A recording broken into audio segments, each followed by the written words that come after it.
Bumper voting के पीछे का कारण क्या रहा है। अब पश्चिम बंगाल के चुनाव में आज एक बार फिर से हिंसा देखने को मिली। जो आज हिंसा हुई है उसने एक बार फिर से बंगाल चुनाव और हिंसा की कहानी को वापस से रिपीट किया है। टाइम्स ऑफ भारत के डिजिटल कार्यक्रम लेट्स डिकोड में मैं अभिषेक राज आपका स्वागत करता हूं। आज लेट्स डिकोड में हम डिकोड करेंगे कि पश्चिम बंगाल में आज पहले चरण के चुनाव में जो हिंसा हुई है उसके पीछे क्या कारण रहे, क्या समीकरण रहे पश्चिम बंगाल के।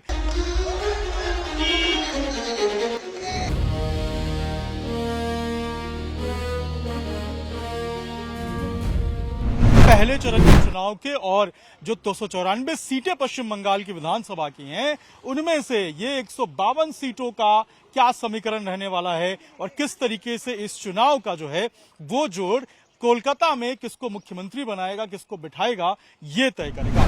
सबसे पहले बात आज पहले चरण के चुनाव की। पश्चिम बंगाल के 16 जिले जो हैं उनमें 152 सीटों पर आज पहले चरण का मतदान जो है वो अभी चल रहा है और इन 152 सीटों पे सबकी नजर है। नॉर्थ बंगाल का जो इलाका है विशेष रूप से यहां पर जो चुनाव है वो अभी देखा जा रहा है, जिसमें अगर हम बात करें दार्जिलिंग की, इसके अलावा सिलीगुड़ी की, कूच बिहार की, मुर्शिदाबाद, मालदा, पश्चिम मिदनापुर, इन तमाम इलाकों में जो 16 जिले हैं वहां पर अभी जो चुनाव है वो चल रहा है। और अगर आंकड़ों की बात करें तो जो वोटिंग परसेंटेज है वो इस बार बहुत ज्यादा हुआ है और इस बम्पर वोटिंग में अब जो आंकड़ा है वो 80% के पार हो गया है जब तक हम ये रिपोर्ट आप तक पहुंचा रहे हैं। अब आप समझिए कि इस बम्पर वोटिंग के पीछे का कारण क्या रहा है। अभी भी लोग लाइनों में इंतजार कर रहे हैं अपनी बारी का कि कब उनको मौका मिलेगा और कब वो मतदान करेंगे।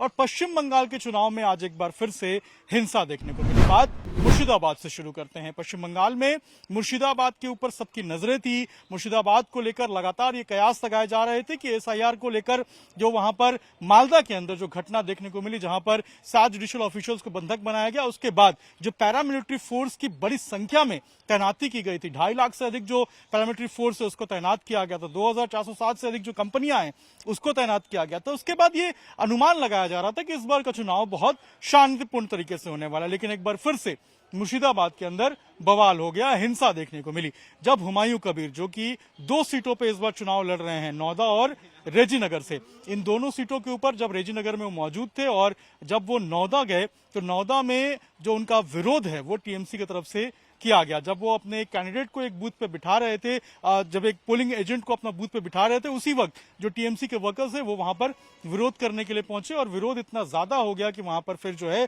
वो पत्थरबाजी शुरू हो गई, लाठी डंडे चलने लगे, गाड़ियों के शीशे तोड़े गए और उसके बाद वहां से पैरामिलिट्री फोर्स और पुलिस को इंटरवीन करके लोगों को वहां से हटाना पड़ा और निकालना पड़ा। मालदा में भी बिल्कुल ऐसी घटना निकल के सामने आई जहां पर बीजेपी का जो पोलिंग एजेंट है उसके साथ मारपिटाई की गई, उसको लहूलुहान किया गया, उसके बाद उसे अस्पताल में एडमिट कराया गया। सुबह एक छिटपुट घटना ये भी निकल के सामने आई थी जहां पर एक जो पोलिंग ऑफिसर थे मालदा के अंदर, उनके साथ भी धक्का मुक्की और एक तरीके से हम कहें तो बदतमीजी करने की कोशिश की गई थी। उस घटना का भी इलेक्शन कमीशन ने संज्ञान लिया है। इसके अलावा अगर हम दिनाजपुर की बात करें तो वहां से भी जो कुमारगंज विधानसभा है वहां से जो वहां के उम्मीदवार थे शुवेंदु सरकार, उनके साथ भी मारपिटाई की गई। अब इस पूरे मामले में भी मुकदमा जो है वो दर्ज किया जा रहा है, 5 लोगों की इस पूरे मामले में गिरफ्तारी की गई है। कूच बिहार की बात करें हम तो कूच बिहार में भी छिटपुट घटना निकल के सामने आई थी जहां पर जो यहाँ पे बीजेपी के जो प्रत्याशी थे यहाँ से माथाभांगा से, जब वो टीएमसी कैंडिडेट के सामने पहुंचे निश्चित प्रमाणिक, तो टीएमसी के कैंडिडेट जो हैं उन दोनों आपस आमने सामने आए और नारेबाजी दोनों तरफ से शुरू हो गई। इन दोनों तरफ की नारेबाजी को पुलिस ने कंट्रोल किया और उसके बाद भीड़ को तितर बितर किया। आज बंगाल के अंदर जो 152 सीटों के ऊपर आज जो मतदान हो रहा है, इन 152 सीटों में 3 करोड़ 60 लाख जो मतदाता हैं वो 1478 उम्मीदवारों के भविष्य का फैसला करेंगे। इन चुनाव में सबसे अहम रहा है जो पूरे चुनाव के अंदर हमने देखा, एसआईआर एक बड़ा मुद्दा था। इसके अलावा हमने देखा कि बीजेपी की नजर जो है वो इस बार के चुनाव में काफी ज्यादा थी, क्योंकि जो 152 सीटें हैं इनमें से 59 सीटें बीजेपी पिछले बार साल 2021 के चुनाव में जीत के आई थी। वहीं अगर तृणमूल कांग्रेस की बात करें तो उसने यहाँ इस पूरी सीट पे 93 सीट जो है वो जीती थी, वो 93 सीट हासिल की थी। ऐसे में बीजेपी की कोशिश है कि जो तृणमूल ने प्रदर्शन किया था उसका प्रदर्शन जो है बीजेपी जो है वो करके दिखाए और तकरीबन 152 सीटों में से कम जो 100 सीटें हैं वो बीजेपी जीत के आए। वहीं तृणमूल की कोशिश है कि बीजेपी का जो ये पूरा 59 सीट जो कि 59 सीटों का ये पूरा मार्जिन था इसको कम किया जाए और तृणमूल यहां पर और ज्यादा अच्छा प्रदर्शन करे जो पिछले बार उसने किया था। अब 4 मई को नतीजे आएंगे, 29 अप्रैल को दूसरे चरण का मतदान होना है। उसके पहले जो आज हिंसा हुई है उसने एक बार फिर से बंगाल चुनाव और हिंसा की कहानी को वापस से रिपीट किया है। मुर्शिदाबाद में पिछले साल जिस तरीके से शमशेरगंज में, धुलियान में हिंसा देखने को मिली थी, बिल्कुल उसी तरीके से जो आज हिंसा है वो देखने को मिली नौदा के अंदर, जहां पर गाड़ियों के शीशे तोड़े गए, पत्थरबाजी की गई, उसके अलावा जो पुलिस वाले हैं उनसे भी धक्का मुक्की की गई। अब ये पूरी चीजें, जो पूरी घटना है वो कैमरे में रिकॉर्ड हो गई। अब पुलिस मामले की जांच करेगी। 2 मुकदमे दर्ज किए गए हैं, 2 लोगों की बकायदा गिरफ्तारी हुई है इस पूरे मामले में। हुमायूं कबीर का यह कहना है कि जो टीएमसी के वर्कर्स हैं वो नहीं चाहते थे कि वो नौदा के अंदर घूमे और वहां पर प्रचार करें, या फिर लोग जो अपने पोलिंग एजेंट हैं उनके पास जाएं। ये शुरू से ही वो इस बात को कहते आ रहे थे कि उनको प्रचार करने से भी नौदा में रोका जा रहा है, लेकिन उन्होंने साफ तौर पर कहा कि नौदा से वो चुनाव लड़ रहे हैं और वहां से वो नहीं जाएंगे। रेजीनगर जो दूसरी सीट है वहां से वो चुनाव लड़ रहे हैं और उन्होंने कहा था कि रेजीनगर में अच्छा रिस्पांस मिल रहा है और इसी कारण से वो नौदा में विशेष रूप से इस बार फोकस कर रहे हैं।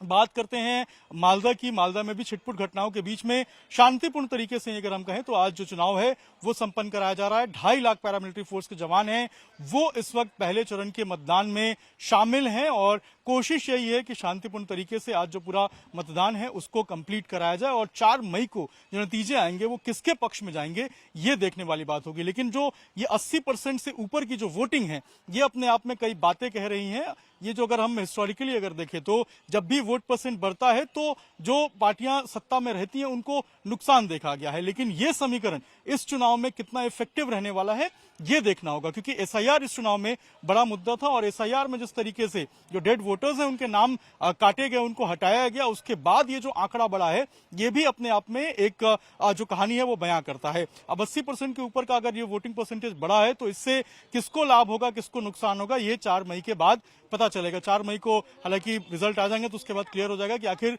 कलकत्ता का जो ताज है वो किसके सर पर तजता है और कौन किसको मात देता है। लेकिन दोनों पार्टियां, विशेष रूप से अगर हम बीजेपी की बात करें तो वो काफी ज्यादा नॉर्थ बंगाल को लेकर एक्टिव रही थी। चाहे प्रधानमंत्री की बात करें तो उन्होंने पहली रैली जो है वो कूच बिहार में ही की थी, जहां पे इस वक्त चुनाव चल रहा है, और उन्होंने कूच बिहार से एक तरीके से हम कहें तो बदलाव के संकेत दिए थे और उन्होंने कहा था कि इस बार जो बीजेपी है वो इस पूरे इलाके में अच्छा परफॉर्म करेगी। लेकिन इसी सीट के ऊपर यहां पर ममता बनर्जी भी आई थी, अभिषेक बनर्जी भी लगातार प्रचार करते आए थे।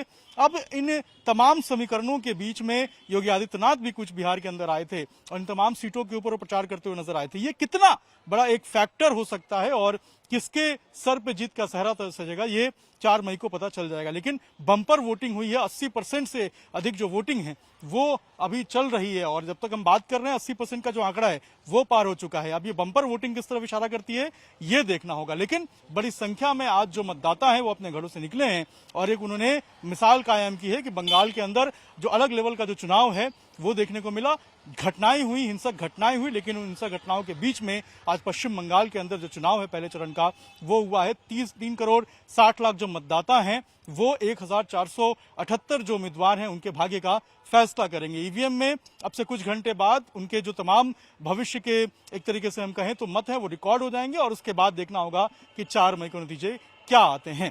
आज के लिए बस इतना ही। कल एक फिर मुद्दे के साथ आपसे मुलाकात होगी, तब तक के लिए धन्यवाद।